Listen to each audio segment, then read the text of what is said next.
Hello, thanks for joining me for another lecture. I hope your reading and writing is going well. I'm going to launch right into this one. It's all about characterization. I call it Tell Their Secrets.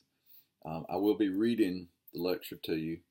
I apologize for that, but it's the best way I know how to give a lecture. I can't do it off the cuff as well. So this way I'll get all the information to you.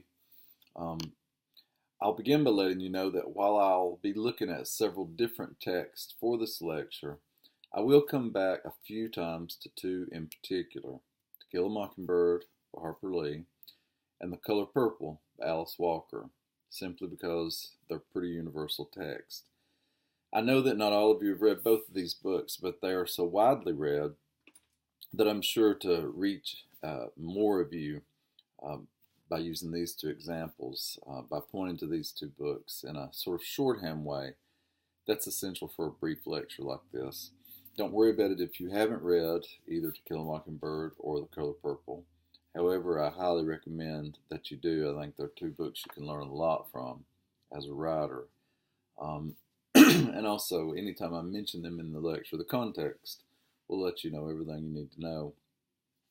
Also, I should tell you that this lecture grows out of the essay that I've shared with you by now called Tell Their Secrets, that I was commissioned to write for the New York Times a couple of years ago. Also, I have posted a handout that you can follow along with. If you don't have that handy, you want to pause the video right now. Get that, because I will be pointing to it throughout the lecture. Finally, in a lecture like this, I will eventually use a couple of personal examples. So this is not to promote my own writing so much as it is to give you a writer's perspective on a piece of my writing. This lecture will take about 40 minutes. So with all that said, here's what I want you to know today. I believe there are 6 truly essential cornerstones of good writing: language, theme, sense of place, pacing, dialogue, and characterization. There are others, of course, but without these 5 fundamental things, there's no way that writing can work. Today, we're going to focus on what I think is the most essential element of all, and that's characterization. I put it at the top of the list because I believe that that's what endears us most to a piece of writing. It's the characters.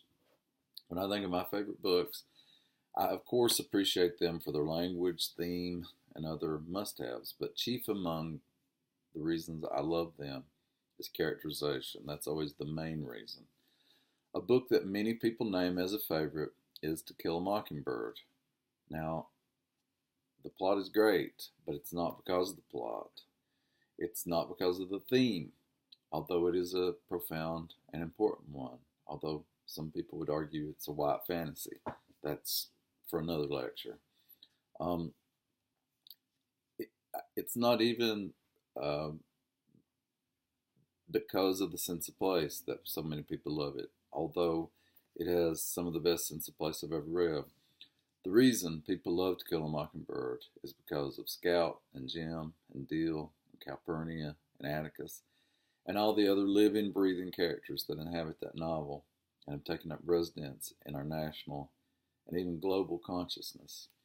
We like Scout because she's fierce. We like Jim because he's loyal. We like Deal because he's vulnerable. Calpurnia because she's strong. Atticus because he embodies so many of the elements we believe a good parent should possess. But we love them because they are more complex than those thumbnail characterizations I've just given you. Because as much as we love Atticus for his great parenting skills, we also love him because we witness him being brave and afraid and at his wits' end, and because he makes terrible mistakes as a parent. People forget that about Atticus Finch, but he does. In short, we love him because although we can boil him down to one defining trait, he's more than that. He's a complicated person who lives for us on the page because of his complexity. Now, I've used the word love. I'm sorry, you might occasionally hear my dogs in the background. Now, I've used the word love and like a lot here. We do not have to love a character for them to be memorable or effective. Think of a really evil character like Mister in The Color Purple. We remember him because he's so awful to the main character, Celie, whom we do love. His meanness is historical. His meanness is in some ways even innate. There's a glimmer of hope towards the end that he could have been a better person under different circumstances, so this allows him enough humanity to not be two-dimensional in his villainy. Again, we have complexity. Whether a character is good or bad, loved or hated, the important thing is that we know the way the character operates. We know what drives them. We know their vulnerabilities as well as their strengths. We know their histories and the impact of those histories on their own psyches. Creating a character must be that complex and intricate.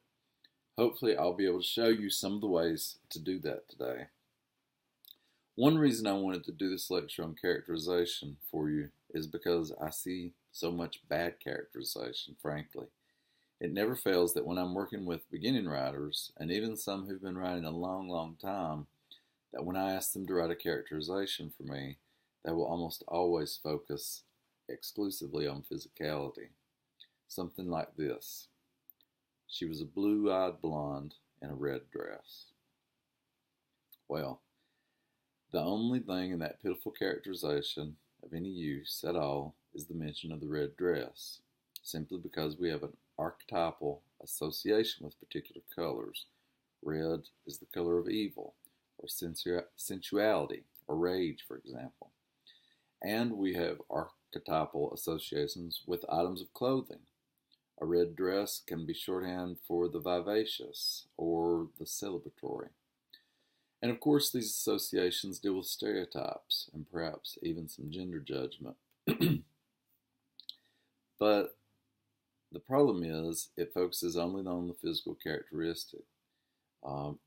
It's not straying from archetype to say the blue-eyed blonde in the red dress. Everything is offered in one initial information dump. We have no true knowledge of who that character is. It reveals that the writer hasn't spent time coming to understand the character. It has no nuance about it, no mystery. Sometimes we'll have a characterization like, he was about 6 feet 3 inches tall and weighed about 170 pounds. This is the most common characterization by undergraduates, height and weight. I don't know why, but they use it a lot. This one's even worse because there's absolutely nothing interesting about it. And just as there are 10 million blue-eyed blondes wearing red dresses at this exact moment, there are also millions of tall, slender men walking the earth right now. So the main problem is there's nothing specific in either of these characterizations. Even worse, we don't know anything about the operations of the characters' hearts and minds. We don't know what drives them, what they care about, what they long for. That is what's important. Not hair color or height. Humans are not that physically different, after all. But all of our hearts and minds are individual, stamped with our own wonderful and terrible secrets. That's what readers need to know to care about a character. So, I will tell students that, and then their characterizations will be something like this. His deepest, darkest secret was that he was afraid. Well, the reader's response is, who cares? Because we've been told it, so that's taken most of the interesting facets out of it. Yet, if we're shown this in a way that is not one big information dump of exposition, then we will want to read more, which leads me to one of the most important parts of characterization, and that's weaving. And that's probably a term I've used before with you. The physical stuff can be woven in subtly, and most often later. For instance, it is important to know some physical characteristics, but they should just be woven in throughout the text and not given as your primary characterization, your primary way to know the character. The best thing is to give us just a few physical hints so we can start to piece together a picture of the character, but focus more on the operations of their minds and hearts. The same is true of all characterization. It must be woven throughout the entire narrative, not just mentioned once and forgotten. Great characterization zooms in on the details that not everyone notices. Once again, that whole thing with observation comes up.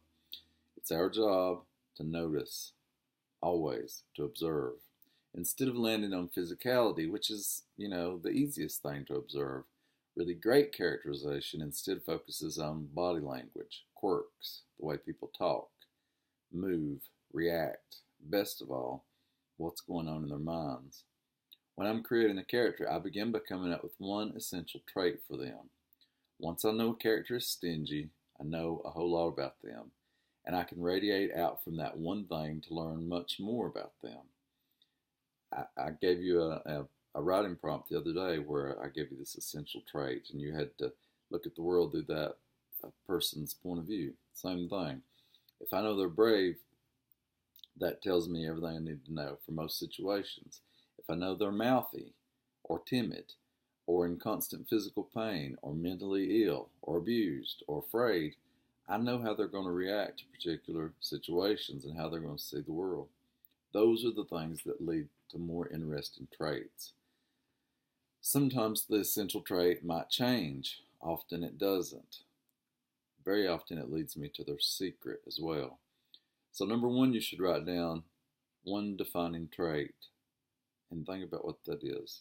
Number two, write down their secret. That's the main thing we're going after with a character, their secret.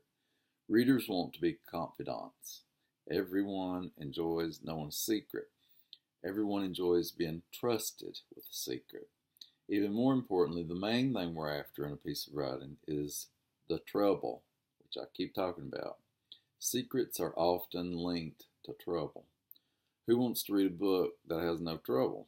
Trouble leads to drama and tension and resolution and all the things that make for good storytelling. So, of course, we need that trouble. Here is one of my favorite characterizations ever, probably my favorite. It's number one on your handout. She was a scrawny and sallow woman, set upon by demanding spirits. A tight brown bun in her hair, like an onion, God drew forth from her mind, a punishment and a reminder of evil's beautiful, layered symmetry. Her heart, though good, was a shriveled potato, with sweet green shoots of kindness growing from it, a heart gone to seed. Now that's a description of somebody that I want to know. It's somebody who's complex and holds the promise of a real story. Maybe she is a blue-eyed blonde in a red dress, and I'll find that out later in increments. But for now, I'm more concerned with that heart gone to seed. Most importantly, I feel like I'm meeting someone I've never met before, and I want to know more about her. I should also point out that this characterization is so brilliant because it's so original. It would never ever occur to me to characterize someone using vegetable imagery, but it works just beautifully. That's what true writing must do.